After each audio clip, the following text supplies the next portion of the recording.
Hey, what's happening, my friends? Welcome to another great episode of the Arrington Gavin Show, your go to spot for sharp insights, bold opinions, and unfiltered takes on the biggest stories of the day, whether it's politics, sports, pop culture, or the latest buzz. Look, we're diving deep and keeping it real. So kick back, stay informed, and get ready to join the conversation. My friends, as always, thank you so much for taking the time out of your busy schedule to kick back and listen in and join the convo. As you know, on today's conversation, well, on our regular conversations, we talk a little bit about everything.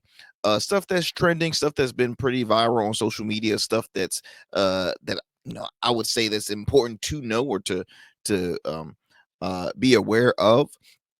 So we have some great conversations in store for you all within this hour. Um, I'm gonna mention about a viral story that has been going on. I think it's kind of like the start of 2025 with the most outrageous story people can ever read about, and that's about a disgraced preacher. I mentioned on the last show that did something that was quite insulting. At least that's the reaction from the public. I'll share you my thoughts a little later on. But the interesting thing about this minister, he's from my home turf. That's right. He is from the Hampton Roads, Virginia area. This church is in Hampton Roads, Virginia. It's actually in Hampton, Virginia. That is the home of the historic HBCU, Hampton University. And also, I believe we're Hidden Figures, the film, Hampton, Virginia, because you had the women, the original women from I believe Nassau that was that took place in Hampton. So we're gonna talk a little bit about that. Also in the sports world, New England Patriots just named a new their newest head coach, who's no stranger to the organization. We'll also share a little bit about a recent story that occurred involving a highly accomplished actor. It's nothing, I guess, shocking, but it's extremely sad because he announces that he's been facing financial struggles, and you would think with his resume, okay, it's the opposite. So again, we'll talk a little more with that as well. Um, and then I'm bringing back a fun segment, Arrington's movie review, where I share my thoughts on a most recent either TV show, docu series, film, and I give it a score, and hopefully you guys can check it out, or if I even if I dislike it, I hope you can check it out because maybe I'm wrong, right? So we got a lot of stuff impact here on the Arrington Gavin Show. Be sure, my friends, be sure to continue to spread the word, share about our program. We are growing each and every day, subscriber wise, listenership wise. We are growing each and every step. um as I told you before, 2025 is going to be a great year. Hope to bring on some amazing guests lined up for you all, as well as some contributors here on the show, because I would love for you to hear from a different voice, uh, and someone that's very experienced within that field, depending on the theme of the story that we're discussing. Um, Also, what else is new? What else is new? I think that's about it. Oh, for those who are new to the show, look, the Aaron T. Gavin Show, we drop new episodes Monday through Fridays, available on all digital and streaming platforms. The streaming platforms of YouTube and Rumble. Okay, YouTube and Rumble. Also, you can find us on wherever you get your podcasts. So, Odyssey, Apple, iHeart, Spotify, the major podcast platforms. And you can also listen to us on our radio affiliate, WDJY 99.1 FM, based out of the Metro Atlanta area, Monday through Fridays at 11 p.m. All right. So growing platform, growing show, and we want to thank you all again for continuing to support the program. Just by you listening in, you are supporting. Just by leaving a comment, giving us a thumbs up, you are supporting and keeping this show running. So I truly appreciate that. Before I move forward, I do have to shout out some of our proud supporters of the Arrington Gavin Show, like our friends over at Priority Ford. Excuse me. Looking for the best deals on Ford vehicles? anywhere or specifically in the Norfolk, Virginia area, at Priority Ford, they make your car buying experience smooth, easy, and exciting. From powerful trucks like the Ford F-150s to versatile SUVs like the Ford Explorer, they've got the perfect ride for your lifestyle. And with Priority for Life, you get complimentary oil changes, state inspections, and more for as long as you own your vehicle. Sounds pretty dope. Sounds pretty dope. Plus, they have financing options to fit every budget. So why wait? Visit Priority Ford on Military Highway in Norfolk, Virginia, or check out them online at priorityford.com. Your dream car is waiting. All right, my friends, look, we want to thank Priority Ford for being a proud supporter of the Arrington Gavin Show. Don't go anywhere. We're going to take a quick commercial break. When we come back, we'll have more here on the Arrington Gavin Show. Don't go anywhere and do not change that dial.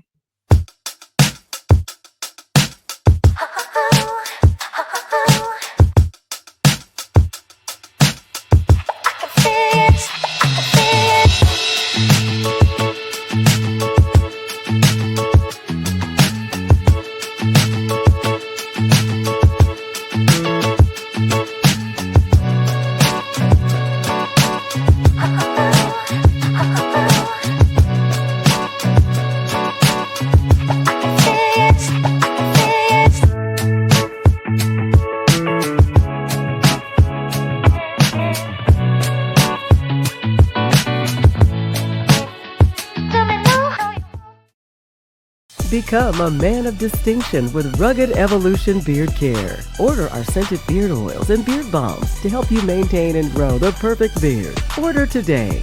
Try our men's care products like the full body exfoliating cleansing bars, body wash, smooth stash, and more. Log on to our website or download our app to place your orders. Rugged Evolution Beard Care. We're your luxury but affordable men's care line. And remember, rugged is the new smooth. What is happening, my friends? What's happening? What's happening? How's everyone doing? Welcome back to the Arrington Gavin Show. Be sure to follow me at the Arrington Gavin Show on Instagram, Blue Sky on X, as well as Substack. Check out our Substack. We discuss a lot of great things. I usually vent off on a related discussion, recent story. It's almost like my public diary, and so I hope you do check out our Substack, and yeah, hope you enjoy it. So look, I haven't done this one in a while. This is Arrington's movie review. All right, Arrington's movie review, and it's usually not always just a film, a movie. This segment is normally where I give my grade on a recent project that's that's a television show, docu series or documentary, movie, you name it. I always, I will talk about it, share it with you all. I'll give you my grade on it before I yeah, I'll give you my grade, which kind of it can either help encourage you to watch it, or it can say, I'm no rush. I'll check it out on my own time, or I just, I won't see it at all. So on today's movie review, this is actually, I believe, the first one for 2025. This docuseries that's on Netflix just talks about one of the most popular and iconic daytime talk shows, known for its trashy, vulgar content, the Jerry Springer Show. So Netflix recently aired a docuseries called Jerry Springer Fights, Camera, Action. Love that title, by the way. In this documentary, it's a two-part documentary. It examines the rise and influence of the show's 25 years from its peak to eventually when it got off the air. The director Luke Sewell, who is British, remembers watching Jerry Springer as a teenager and vividly thinking, how the hell is this on TV? Why are these people doing this? How are they getting people to act like this? He started watching old episodes on YouTube. It's just felt so raw and visceral and shameless in the way that it was being packaged. that did kind of shock me. That's quoted from the director, Luke Sewell. Also said he describes it as a kind of Roman Colosseum, pure shock, pure spectacle, pure confrontation. And for it to have such success clearly opened the doors to reality TV and had guessed some of the things in the world today. What's interesting about this show, guys, because I used to watch the Jerry Springer show, not on a regular, but everybody, like, it's just Jerry Springer was a national treasure. Of course, an American treasure, but he was a national treasure. It wasn't the fact that he was shaming individuals or embarrassing. He showed what exists in America, which is real life stuff. So the fact that he faced so much criticism, then look, it began to have folks thinking maybe we should do this as a reality TV show. Come on now, what is must see TV right now? Trashy reality television shows, drama, the relationships, the lies, the gossips, the fights, the reunion shows, the whole nine yards. And that's what the Jerry Springer show was about. And what's interesting about this show is the host was the total opposite. Jerry Springer, originally from I think he was a military kid because he was born in England, but he actually was a politician and a broadcaster before he became a award-winning television host. So he was actually the mayor. He was in the mayor of before mayor, I'm sorry. He was a member of council for the city of Cincinnati. Then he served as mayor from, it looks like, 77 to 78, but he was also a broadcaster and journalist. Says here that let's see from hmm, give me a second. I'm trying to get kind of like his earlier. Okay, worked as a political campaign advisor for Democratic Robert F. Kennedy in 1968. Wow. Senior. Following Kennedy's assassination, he began practicing law at Cincinnati law firm. Uh, from there, he ran for in 1990, excuse me, in 1970, he ran for U.S. House of Representative, failed. Then he went on to run for council, which he was successful at that. Then he became, I told you he was a city mayor. Then he was hired as a political reporter and commentator for Cincinnati's NBC affiliate WLWT, and he was doing that for quite a while. And he was still trying to find his niche. Okay, he was really trying to find his niche. Now Jerry Springer, the actual show, it started as a political oriented talk show, a longer version of Springer's commentaries. He had people like Jesse Jackson, Oliver North. They discussed topics like homelessness and gun politics. And then it's like, okay, during that period, y'all, there were so many talk shows. Like it's to me, it kind of reminds me of current time, but you had oh Lord, what was going on? You had Oprah Winfrey, you had Geraldo, you had Phil Donahue, you had oh Lord, somebody Raphael. I can't think of her. Is it Sally Raphael? I'm not really sure, but let's just say it was probably a total of almost 20 daytime talk shows across the board. Like, it was just so many, and it wasn't anything that was really separating him from his competition. It wasn't something that was unique that really stuck with him. And of course, the Mecca, the Queen was the Queen and the King was Oprah Winfrey. Everybody wanted to really top her when it came to ratings. Jerry Springer, and some of his producers in the past had always said, if we could get at least 2 to 3 million viewers average, we were safe. We were safe. But then we started to realize, when you start bringing on that trashiness, that craziness, I mean, it was intense and it was insane.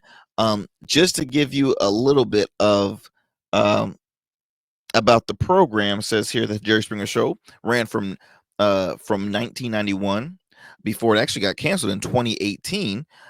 Started as a mundane daytime talk show fronted by Springer.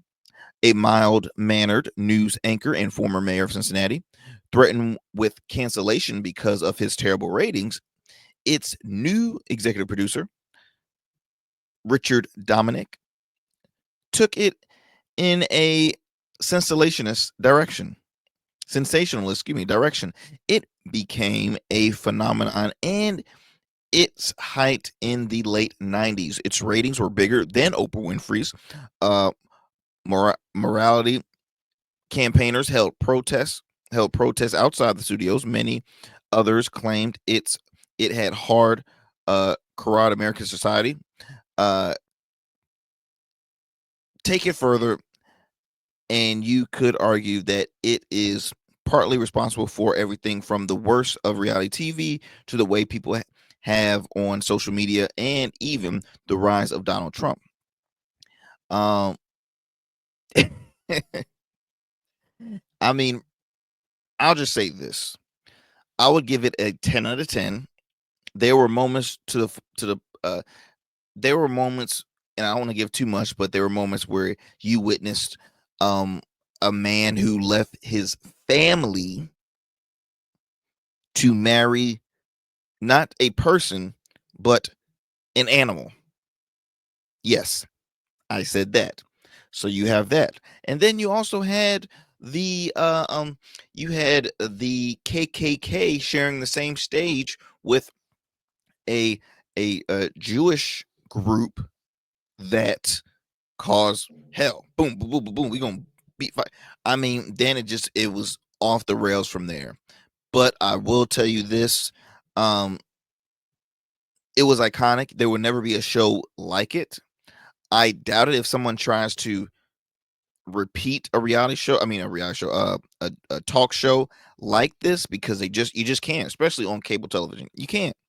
Um, Sadly, I believe in 2023, Jerry Springer lost his battle with pancreatic cancer, and so he was, again, awesome dude, very very humble, sweet. I remember when he was on Dance with the Stars, and I mean, it showed a different side of him. It showed how humorous he was. He's very quick witted, and it was just an iconic program. So y'all, 10 out of 10. I highly recommend to check out the Jerry Springer documentary.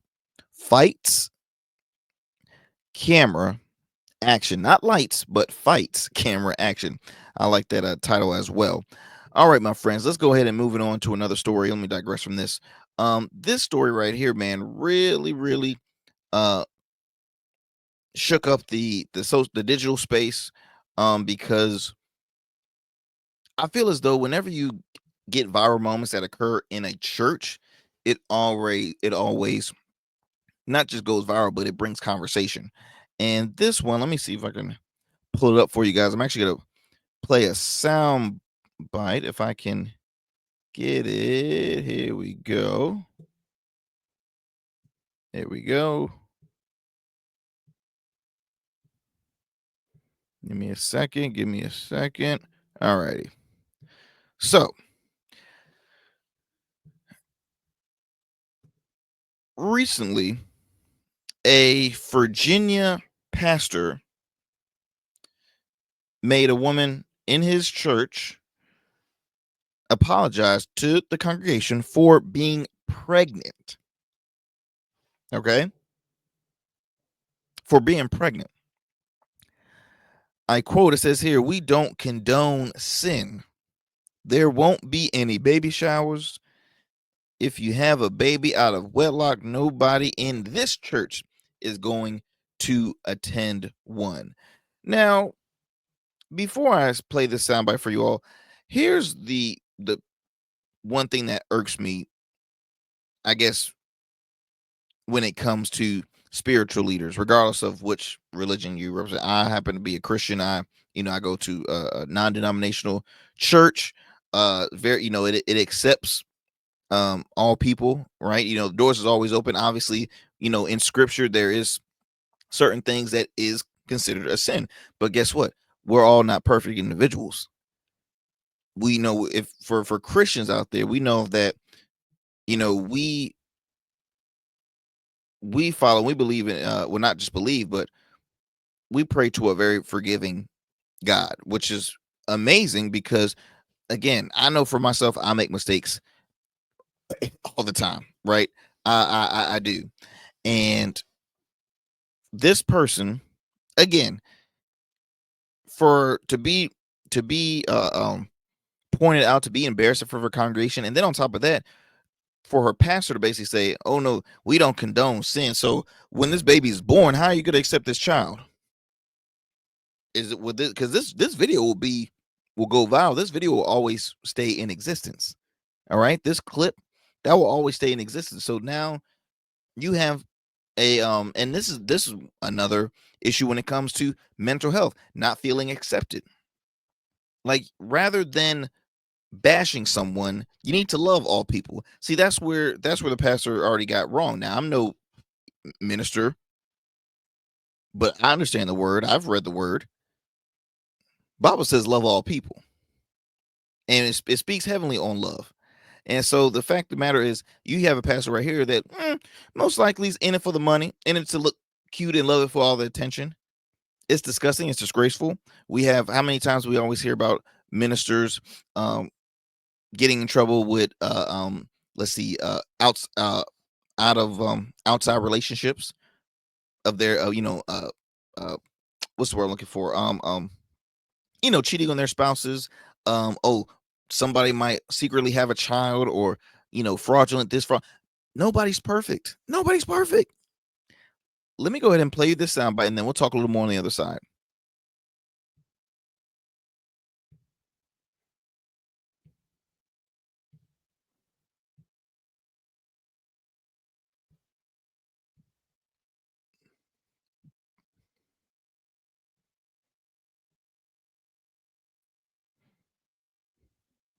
Praise the Lord, saints.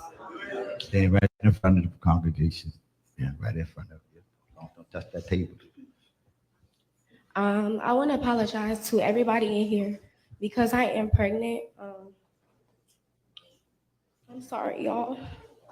And I just hope that y'all all forgive me and for praying for me.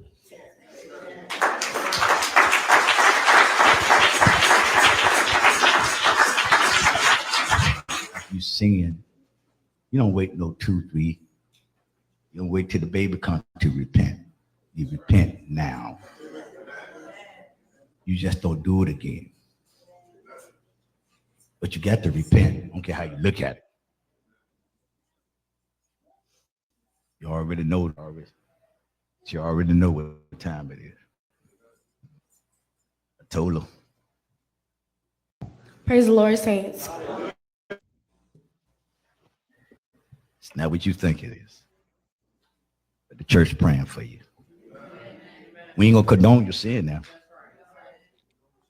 We ain't gonna do that. Ain't no baby showers going on. That's what you lose out there. You have a baby out of wedlock, ain't no baby showers. And nobody at this church about to attend one.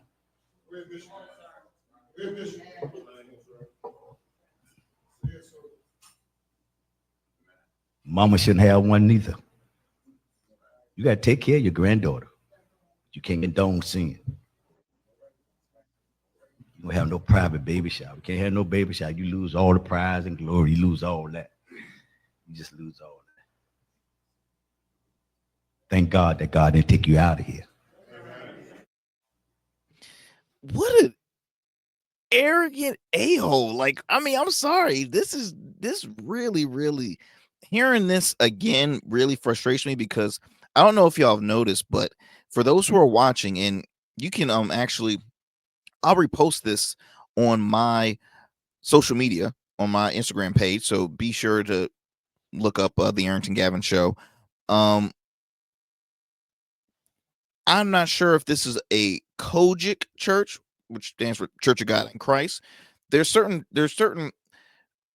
different denominations within the Christian faith. You have Baptist, you have what is it? You have I mentioned Kojic, you have I don't know, you have so many. I'm I can't really speak on too many because I'm not too familiar, but I know there's at least 5.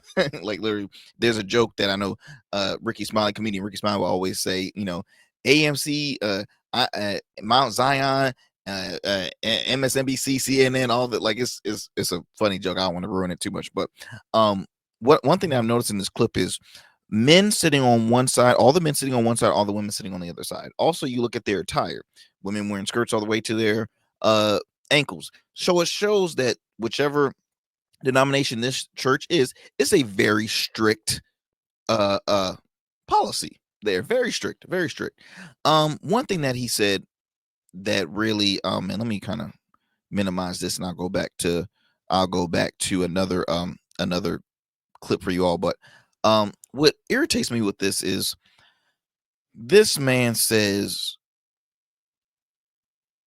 for one, he has her to apologize. First of all, last time I checked, your business is your business. You shall never.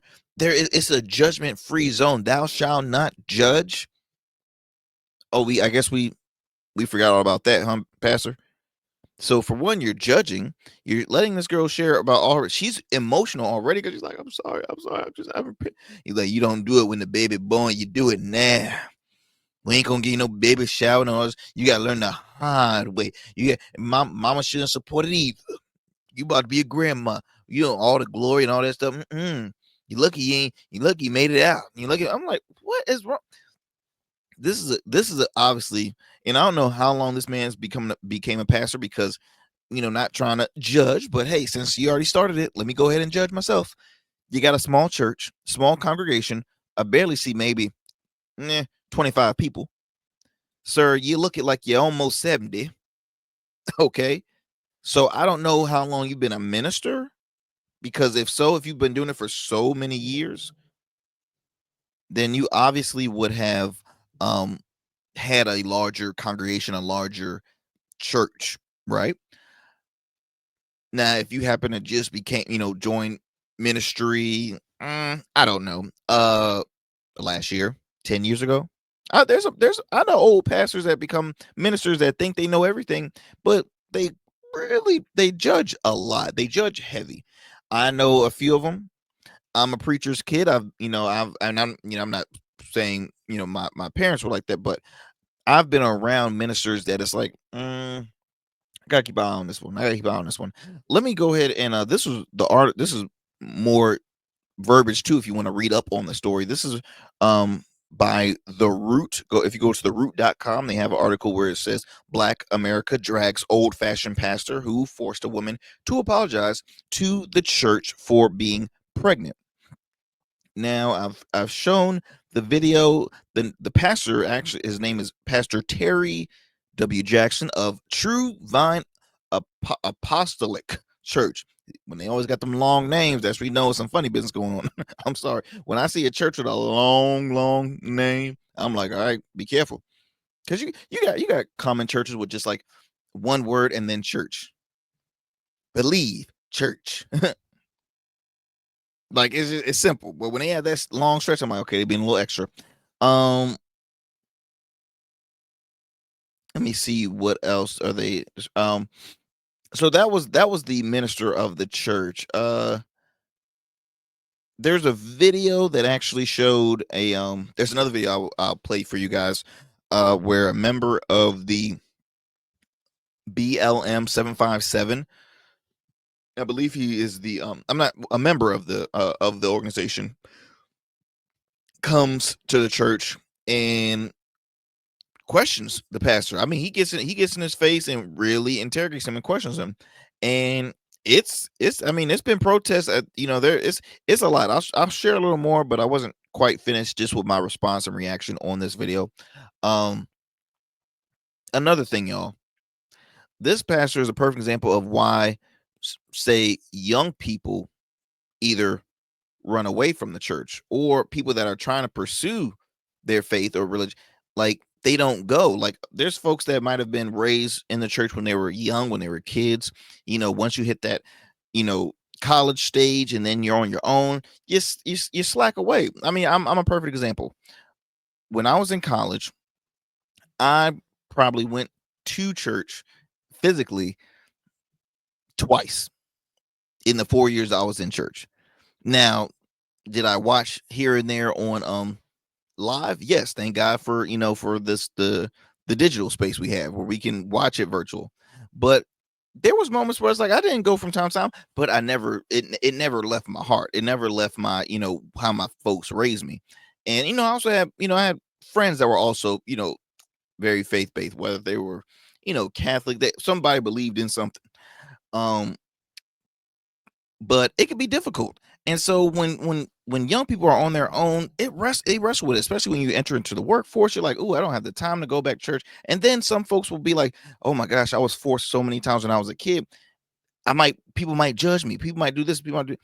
I mean, especially folks like this individual that had got pregnant out of wedlock. Look, it's already a difficult process, especially if it was unexpected.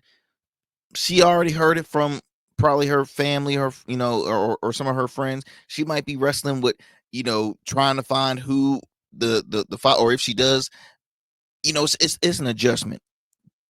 The one place she does not need to be judged is the place she goes to worship, the place that she needs to go and cope and share her personal, like that's too much. And so, like the article in on the Root said, Black Hollywood, Black America went in on this church, specifically this pastor. So now let me go ahead and play you this next clip where you have the let's see, you have a member of the Black Lives Matter movement of the 757 going in to talk personally with the pastor. Let me go ahead and bring that up right for you. Oop, give me 1 second. Here we go. You the pastor that denied that lady her baby shower and embarrassed her up here? I'm coming in this church. What you want? I'm asking you a question. Now, what do you want? I'm asking you, are you the pastor? What do you want? I'm asking you, are you the pastor Are you the pastor that publicly shamed that young lady? What do you want? I'm asking you a question. What do you want? Are you the pastor who publicly shamed that lady? What do you want? You don't understand English? What do you want? Why did you I want to know why you publicly shamed that lady. Don't touch me now. That's assault. We gotta go. All right. He didn't ask me to leave. Don't touch me. He just did, but don't touch me. Because I touched back. He in my way. Come on, man. Come on, man. You say excuse me then. Come on, man. Come on. Y'all supposed to be of the Lord, though. But y'all see it, y'all. This is a church. We'll be having a protest here. We'll be shutting this down. They up here pressing up on me, then touching all up on me. You checking on us? I ain't touching yet. You ain't gonna touch us. You ain't gonna touch me.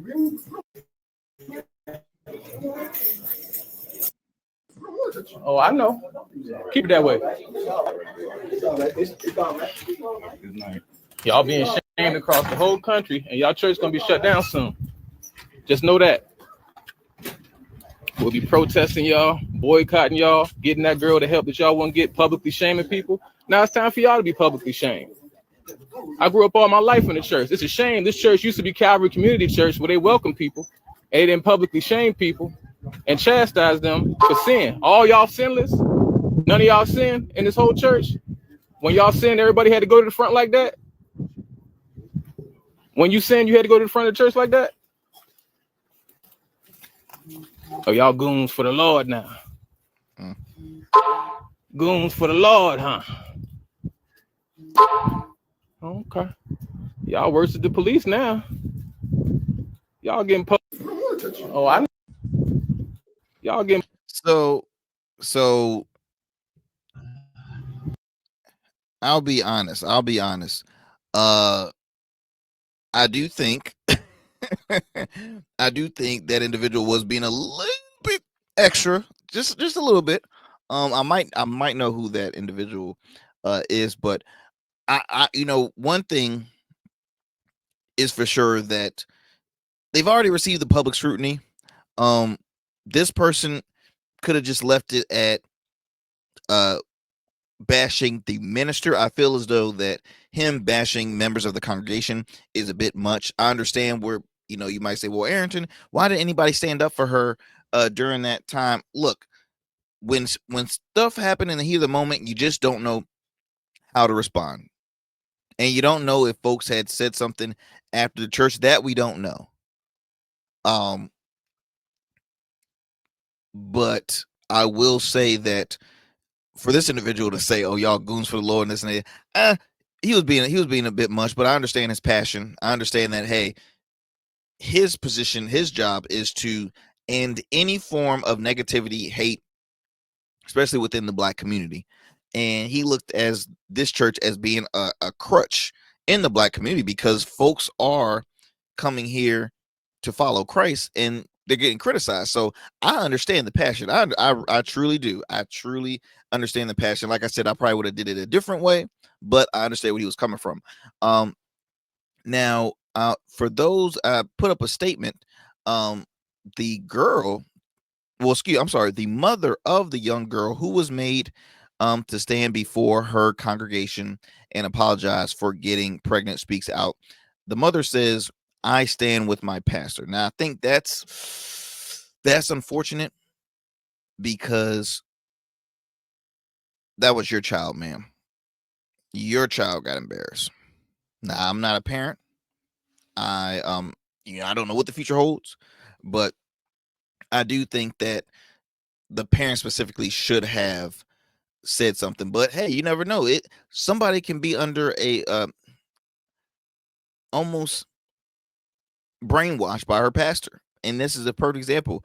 I'll read you the statement. She says, "To everyone that's concerned, we greatly appreciate it. However, I do want you to know that you all are interrupting my peace and is causing more damage than good. You are showing up, disrupting my church, my beliefs, and disrespecting my pastor. I am where I want to be and where I choose to be.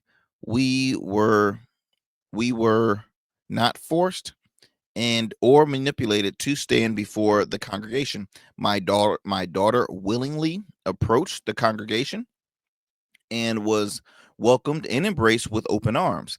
I stand on what I've been taught, and I'm raising my daughter to do the same. I stand with my pastor." Now, I know a lot of folks are saying, so she's a part of the problem too. She helped, and that's what it sounds like to me, y'all. Sounds like, mother doing it wrong, in my opinion. She she is. I still think that's unfair. I think that's uncalled for. I think again, as a parent, she needs to kind of backtrack her steps and say, no, this was all on her own. There's parents out there that help force their kids to learn their lessons. Because look, as I told you, that mother's probably embarrassed. She's probably frustrated. It's gonna sink in eventually later on. But this is different. This is different. Give me your thoughts. What are your thoughts on this? Do us a favor. You can leave us a comment at the bottom of the screen, if you're watching this video, or you can leave us a comment if you're listening to us. What is your take on a minister, just in general? If your church calls you out and says you have to apologize to everybody for your wrongdoing, calling your out of wedlock pregnancy a sin publicly, and saying you need to apologize, and I don't want anybody in this church to give you nothing in regards to a gift or anything like that. Like, how do you respond? What's your thoughts on that, my friends? The world we live in, y'all. The world we live in. I hope to get maybe I can get a member from the BLM 757 to share his thoughts on more on that. But until then, look, we're gonna take another commercial break. Gotta wet my whistle. A little thirsty. Let me go ahead and take a quick commercial break, my friends. Look, don't go anywhere. We will come back. We'll have more here on the Arrington Gavin Show. We'll be right back.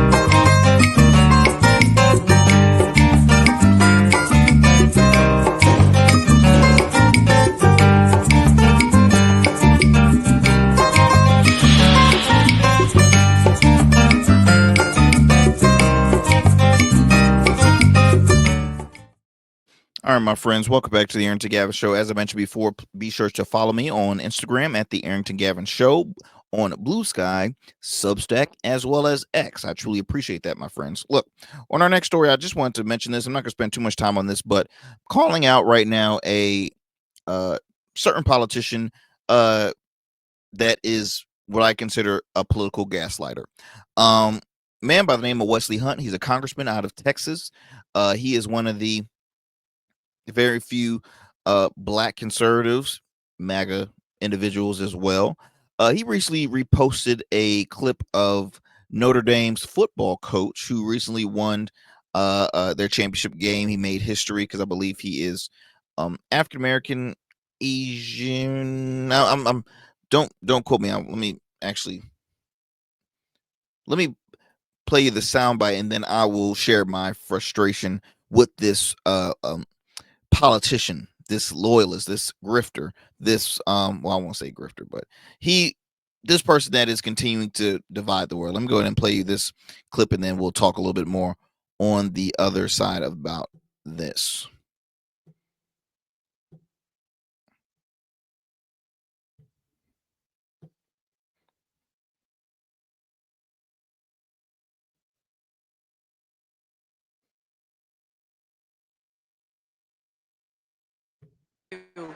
Because you are the first black head coach to go to a national championship game in college football. Just hearing that response alone, how much does this mean to you? You know, I've said this before. I don't ever want to take attention away from the team. It is an honor, and I hope all coaches, minorities, black, Asian, white, it doesn't matter, great people continue to get opportunities to lead young men like this. But this ain't about me. This is about us. And we're going to celebrate what we've done because it's something special. So great, great response, obviously. Now, here's why I consider this, not this individual, but this politician, Wesley Hunt, a gaslighter, political gaslighter, because after hearing what this coach said, he became the first African American coach to win a national championship first, and he's I think he's like 36 years old, young guy. His response was, "I don't want to take any attention away from my players." That's what he responded with. He says, "I don't want to take any attention away from my players, regardless of, I want the same opportunity that just happened for me. The same." What he's saying is, I want all this glory, not just for people of color, but for all people. No one is disputing that. No one is disputing that. All right. So when let me read you this comment from Wesley Hunt's page. Okay. It says here, as I quote from him, ESPN sparks controversy after Notre Dame's Marcus Freeman leads team to national championship.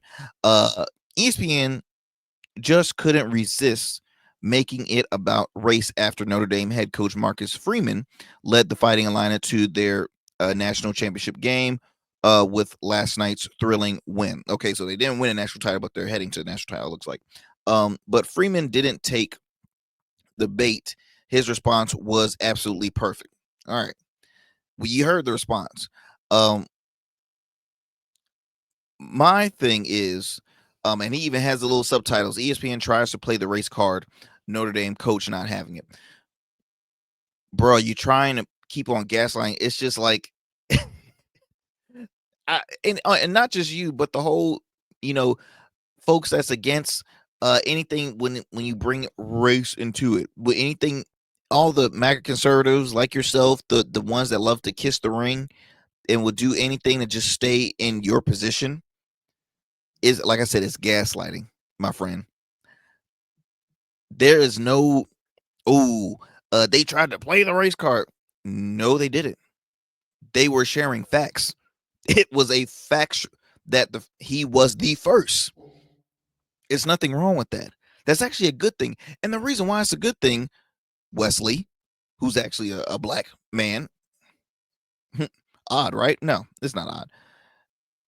The thing is, what this accomplishment showed is the fact that it can help inspire people to work even harder. Because best believe there's still people that have their fallbacks and says, well, I can't do what he's doing. I can't do what he's doing.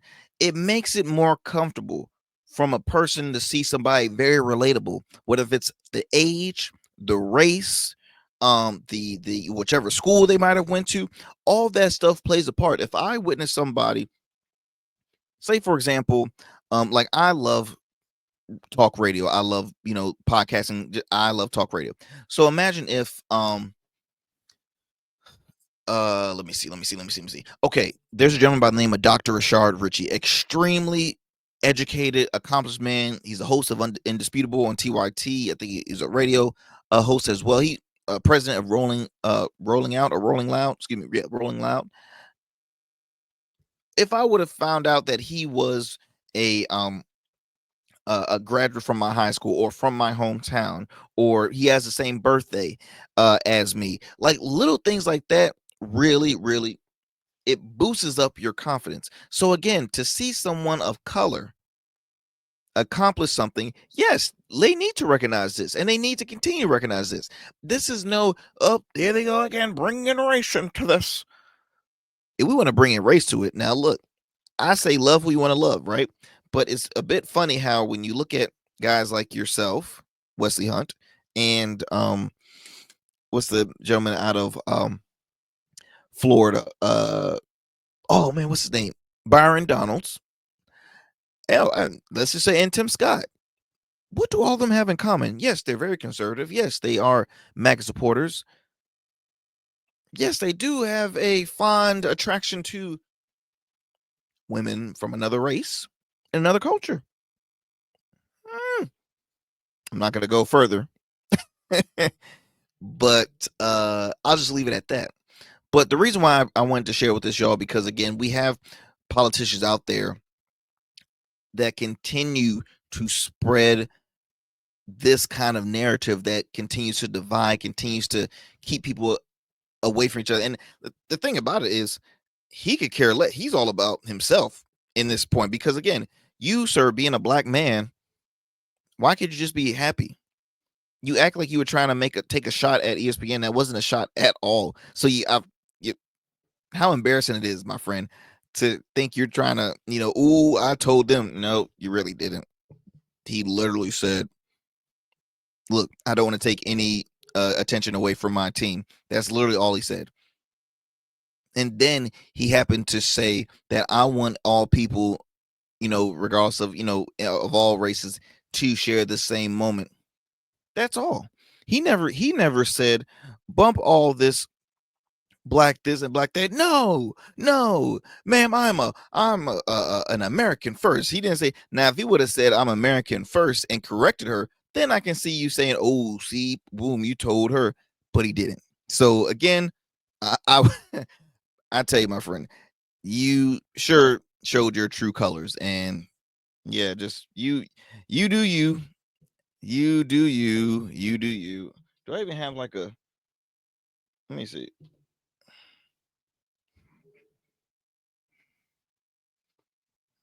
There you go.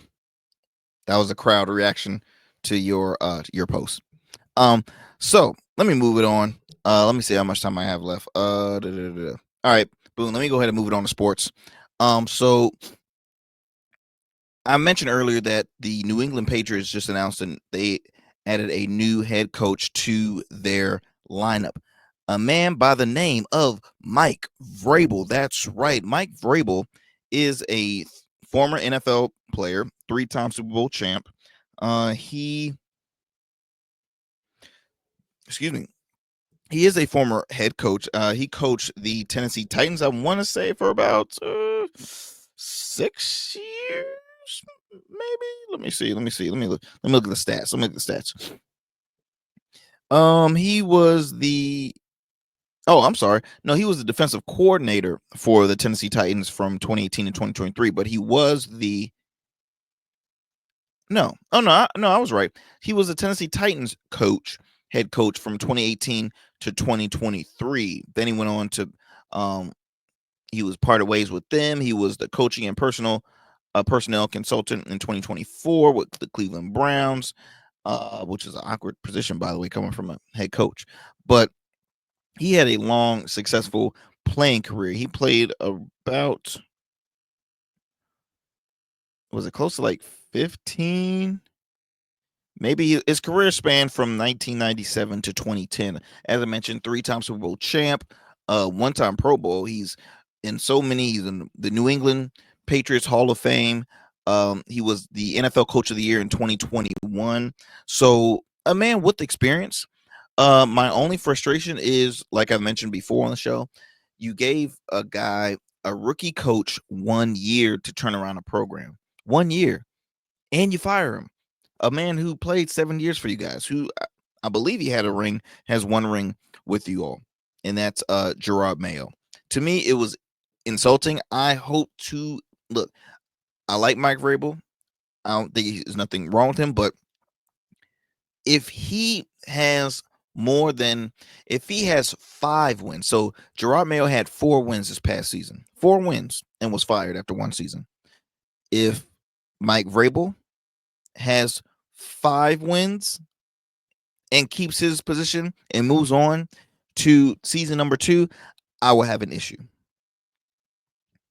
If he has 6 wins, no, I'll leave it at 5. I'll leave it at 5. But in all honesty, if even if they have, because I can't say if he has a winning season, obviously he's going to be guaranteed a season 2. And obviously his job will be protected. But 6 wins, I would say, will still win your job, because then they're looking at the progress. So if he has 6 wins this year, then boom, next year we possibly have 9 wins or 10. So they always, that's how, business owners, coaches, that's how they all think. Just as far as the, predictions. But again, you had a guy that was new to coaching. You had a guy that had never been a head coach, and you give him 1 year. To me, that's unfair. It's very unfair. But a lot of folks are excited. Vrabel, as I mentioned before, Super Bowl winning champ. He was a team captain. He knows the culture in New England. He's very close, obviously, with the organization. Very familiar. He's in the Hall of Fame. He has experience. Like I said, I think he coached for about 6 years with the Tennessee Titans and was a coach of the year for 2021. So obviously this is an upgrade from their past coach. I just feel, and maybe I'm biased because Gerard Mayo's from the 757, but I think it was a bit unfair. But I do hope for a great season for Mike Vrabel. I don't want to wish any awful bad season for him. I'm not a Patriots fan. I told you I'm a Colts fan. So any losing streaks for Boston is warms my heart. It really does. Let me go ahead. Last story. I'm moving on real quick. Last story of the day. Actor, I don't even know if I'm pronouncing his name correctly, but I gotta see if I pronounce his name right. Digimon Hanso. Well, I'm pretty sure I got that all wrong. Forgive me. But here is a recent follow-up with the actor. First of all, this actor nominated for 2 Oscars, by the way. He recently was had to sit down with CNN and share that he struggles to make money. He struggles to get jobs, and it's like, despite with that career, like, what's the deal? So let me go ahead and play the soundbite real quick, and we'll talk on the other side. I'm still struggling trying to make a living. After 30 years in this business? I've been in this business and making films now over 2 decades, and still, with 2 Oscar nominations, many big blockbuster films, and yet I'm still struggling financially to make a living. definitely underpaid. How has Hollywood changed in terms of African representation in what you see since you started out to what's being produced now? I was nominated for a Golden Globe, but they ignored me for the Oscars, talking about the fact that they thought that I had just came off the boat and off the streets. Even though I successfully did that, they just didn't feel like I was an actor for whom we should pay any respect to. So I'm still struggling trying to make a living. So, ladies and gents, you see why we bring up, once again, DEI. Because you have qualified individuals like this that's doing the work, but that's not getting the fair treatment, that's not getting paid. This gentleman, let me tell you his, again, 2 Oscar noms. 2 Oscar noms. The first Gladiator, all right? Blood Diamond. Those were the 2 films that he was nominated for. Guardians of the Galaxy, Furious 7, The Legend of Tarzan, Captain Marvel. Like, it's not like he's not doing current work. He's getting very underpaid. Now, his salary has not been shared, but it's unfortunate because he is one hell of an actor. He is a great actor.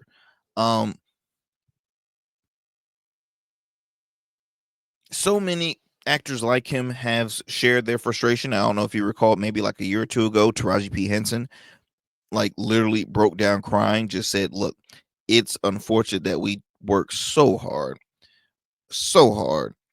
and yet we make very little pennies.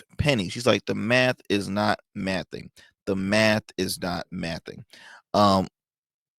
So we gotta continue to share stories like this, my friends, and continue to get it out to the masses. If we notice, or if any, I don't know how we can, kind of protest it, but something needs to be done. We got to continue to share this narrative, and continue to support support a lot of Black content creators, Black film directors. Support your Spike Lees, your Lee Daniels, your Tyler Perry's, your my girl that did the Butler, and oh my goodness, I can't Hidden Figures. We need to support all of our people of color, and especially the ones that encourage to to get higher wages for our minority actors and actresses, the fair pay. My friends, it's about that time.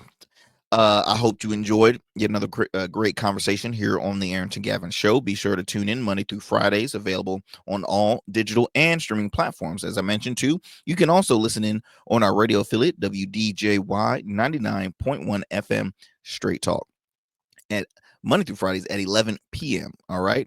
Y'all take care. God bless. Be sure to follow me on Instagram at the Arrington Gavin Show, and subscribe to my YouTube channel as well as on Rumble. I'll see you next time, my friends. Peace and blessings. I'm out.